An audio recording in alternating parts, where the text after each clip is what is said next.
Hi there, beer hunters. Welcome to the first episode of the Beer Huntress. I hope we're all exceptionally well. My name's Jo and I'm the manageress of a pub in Wigan called Wigan Central, which is a real ale and craft beer bar, and we are all about the beer. During lockdown 1.0, we opened a virtual pub online on Facebook and we were reviewing a beer a day, and it was so well received we've decided to bring it online and add a little twist to it. So this is the little twist. This is my Wheel of Styles, which is hashtag made by John, who's one of our owners, and it features 12 different styles on the board, and we'll be spinning the wheel, picking out at random what I'll be drinking today. I'll give you a bit of a history of the style, a bit of history of the brewery, and then we'll talk through the review of the beer. How does that sound for you? All good? Perfect. The Wheel of Styles got 12 different styles in it, and we're going to walk through each of them. Oh, first of all, we're on the home brewer, so speaks for itself. Anything that's a home brew, if you want to send it in to me, you're more than welcome to do so, and I shall review it for you, but I want full information about your brewery. Imperial, my personal favourite style, generally 8% and above, along the dark side, but not always. There are some decent Imperial IPAs and other styles out there. Pale IPA, don't think this needs much of an introduction into your pale ale, and then just the general pales, which is usually cask, but not always. Crispy boys, we're going into lager territory, and that can include some of the foreign lagers too, such as the German stuff. Traditional, now this is usually cask. It's definitely going to be something a little bit more brown and malty, a little bit more towards the old school traditional recipes that were brewed in the early 1900s and before. Bipper and Ripper, so it's black IPA and red IPA, a good mix of the dark malt and the hot malt balance. Belgian needs no explanation, we're just going to take a trip over to Belgium for that night. A porter and a stout, let's hit the dark side again. Needs no real introduction, we've all had one before. Sour beer. Tingle those taste buds a little bit with something a little bit spritzy and a little bit tart. ROTW, that's rest of the world. One of the styles that's going to be an interesting one because it opens me up to pretty much anything that I want to drink that's outside of the UK. So it's always going to be a good one, that one. Soupy boys. This is something that's a big thing at the moment. Murky, dank and really, really hazy beers. Generally IPAs, milkshake IPAs heading into that kind of region, or we've got dippers, tippers and all sorts of things going on there, but we'll hit on that in here. Dippers, tippers and quippers, so we've got double, triple and quadruple IPAs, so we'll be ramping up the hops in that respect. And then we're back on home brewer. If you enjoyed this video guys, then please like, subscribe and share it with your friends. Also click on that notifications button so you can get alerts when we're doing our next video. We're also on Facebook, Instagram and on Twitter. You'll find the links to that below, so please join us and follow us on there as well. And we're also looking for recommendations for beers that you might like to see reviewed. So if you want to see anything particular, then pop it in the comments and we'll pop it in the pump for later. Shall we spin the wheel and see what we're drinking tonight? Let's do it. Here we go.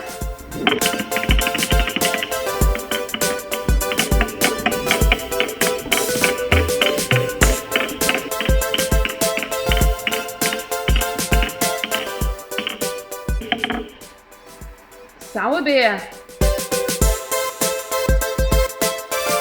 Excellent. Let's go and tantalise those taste buds with something a bit tart.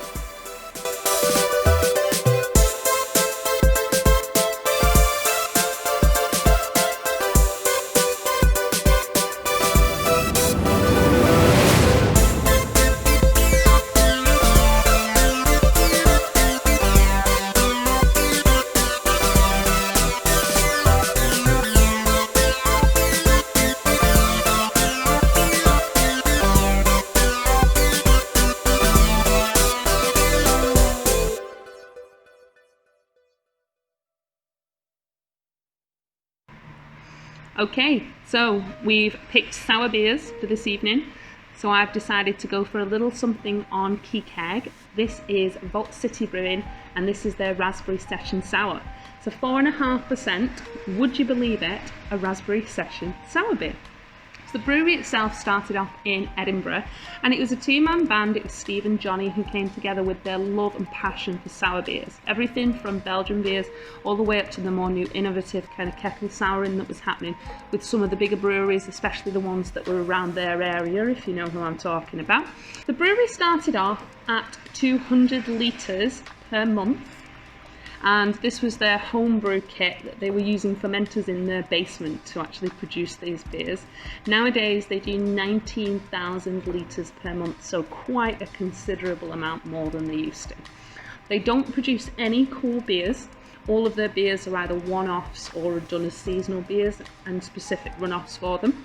And they have 3 different styles that they use. So they have sessions, they do serious, and they do silly. So session, what we'll be doing, lower ABV sour, generally fruited, or with an additional adjunct in it to give it a nice complementary flavour alongside the sourness. Their serious are beers that are usually higher ABV, but don't have anything particularly overly out there or dangerous with their flavourings, just very similar to this, just ramping up the ABV a little bit. And then they have their silly. And their sillies are extreme imperial sours that have got crazy ingredients in there. So they really know how to push the boundaries with the different types of beers that they want to produce, depending upon who they're catering for.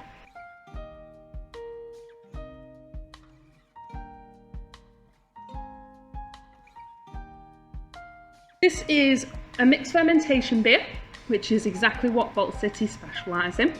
And mixed fermentation is the use of different types of bacteria in the actual kettle souring process. So kettle souring is slightly different to spontaneous fermentation, which is the traditional method of souring beers. Spontaneous fermentation is allowing the beer to naturally sour through the bacteria in the air surrounding it. We know spontaneous fermentation is quite popular in Belgian beers, especially in lambics, where the majority of these beers originated from. So the Seine Valley has been producing beers like this since the 1700s. And the way that they used to do it was that they would brew the beer, they would then put the hot liquor wort into what was called a cool ship, which was a very large, very wide vessel, and this would have the top of it opened up. The reason it was so large and was so wide is because it meant that the beer itself could cool down really quickly, and then they would leave the beer overnight and they would allow the natural nasty things, as it were, the little bacteria and all the microorganisms to get into the beer, and it would naturally ferment the beer that way. Now, they didn't just let any bacteria in.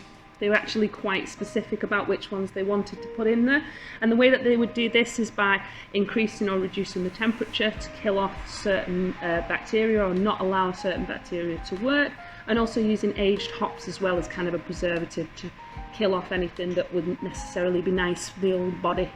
So kettle souring is the process of forcing a beer to sour, so you don't have to wait for the long periods of time that you would have to do if you were doing it spontaneously. And to do this, they take the microorganisms and the bacteria that would have been used in the spontaneous fermentation, and they would actually force these bacteria to work on the beer a little bit earlier than spontaneous fermentation would happen. So they take the wort before it goes into the boil. They would then add in these specific bacteria that they were looking for, and we'll come to those in a moment. And then they would allow these bacteria to eat away at the sugars and produce lactic acid. They boil the wort from there and then continue the fermentation process in a normal way, just the same way as you would do with any ordinary beer.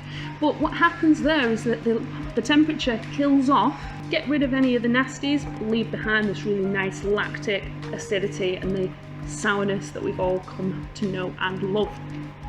The process of using mixed fermentation just means using more than one particular strain of bacteria to make this process happen. So there are 4 different types of bacteria strains that can be put into beer to force the beer to sour itself, all of which can produce really nice lactic flavours and really great sourness that you want from your beers.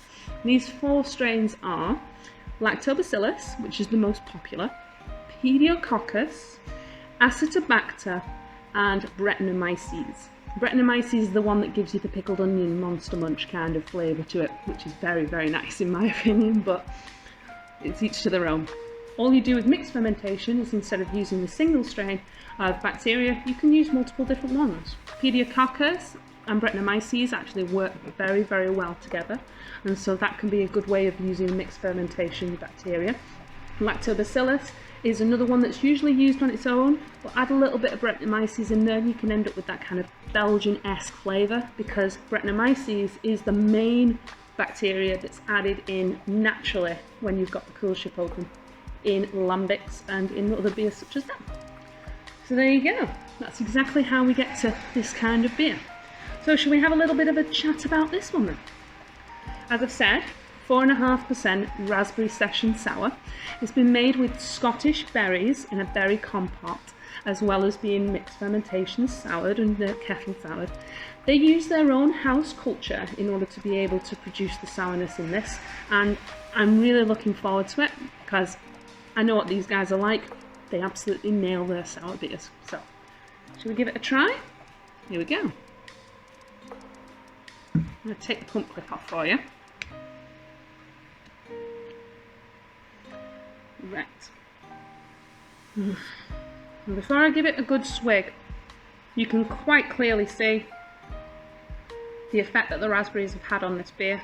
So it'll have been a very, very light malt to start off with, and then they'll have added all this berry compote in, so we're going to get this really, really gorgeous, nice pinky red colour to it. The smell, I could smell it from over here, is so heavy raspberry, and as soon as I give it a good smell, I can also smell that kind of lactic, kind of yogurty smell coming through. Super excited. Not much head to it, as you can see, very, very clean, but not unusual for a sour. Here we go.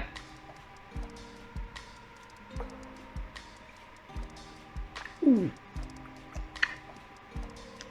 That's a face melter. What a beautiful beer. Okay.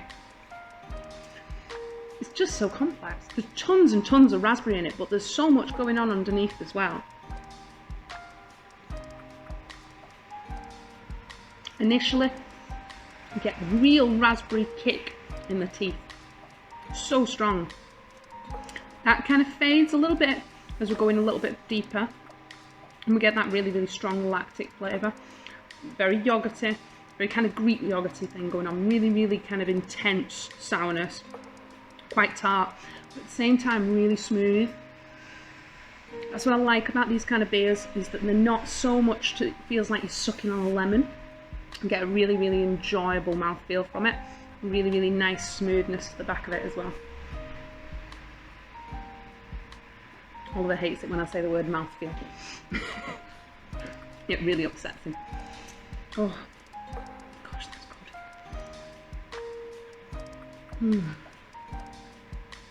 It tastes so much more intensely raspberry flavoured than it smells. Even though it's on the nose, you get so much more from the palate. Tons and tons of it. The real tartness of the raspberry, the real kind of slight sweetness across the top of the palate and across the roof of the palate, but then on the finish you get more and more tartness to it as well. It's just complementing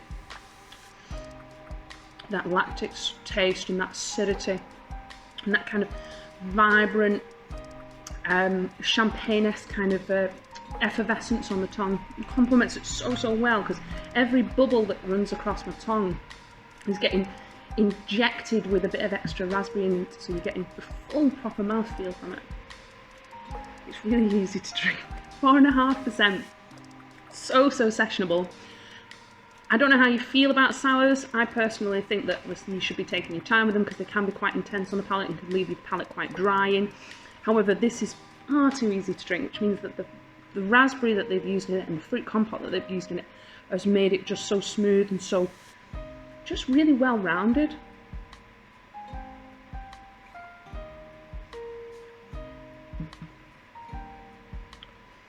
That is absolutely delicious.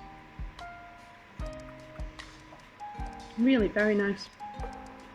Not bad for just inspired by the Belgians, but taking mixed fermentation to another level. I'm impressed with these guys. I always have them with everything they've had. And they've certainly not let me down when they've gone into the sessionable stuff as well. If you've had this, let me know in the comments what you thought of it. I'm going to enjoy the rest of this, and I hope you've enjoyed watching this video as much as I've enjoyed drinking this beer. Don't forget, when you are drinking your beers, make sure you log them on Untapped, and then other people can see what you're thinking of them. And in the meantime, I shall enjoy the rest of this, and I shall see you next time for another episode of the Beer Huntress. Cheers, guys!